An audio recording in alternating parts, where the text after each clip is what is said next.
సంగీ దేవాలయం హైదరాబాద్ సిటీకి 30 కిలోమీటర్ల దూరంలో రామోజీ ఫిలిం సిటీకి అతి చేరువలో సంగీనగర్లో కొలువుదీరింది. స్వచ్ఛమైన గాలి, పచ్చటి పొలాలు, చూడచక్కనైన ప్రదేశంతో ప్రశాంతతకు నెలవైనట్టుగా కనిపిస్తుంటుంది. సంగీ దేవాలయం నిర్మించబడిన కొండను ఆనందగిరి కొండ అని పిలుస్తారు.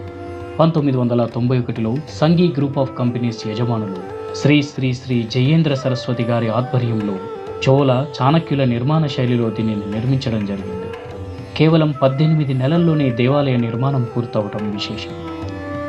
ఎత్తైన దేవాలయ గోపురం కొండపై ఉండటం వల్ల ఎంతో దూరం నుండి కూడా కనిపిస్తూ చూపరులను కనువిందు చేస్తుంది. విశాల వాతావరణంలో కట్టబడిన గుడి, లోపలికి వెళ్ళగానే 15 అడుగుల ఎత్తుగల ధ్వజస్తంభం, సువిశాలమైన దేవాలయ ప్రాంగణం మనసుకు ప్రశాంతతను కలిగిస్తుంది. గణపతి దేవాలయం మొదలుకొని పద్మావతి సమేత శ్రీ కలియుగ వెంకటేశ్వర స్వామి మండపం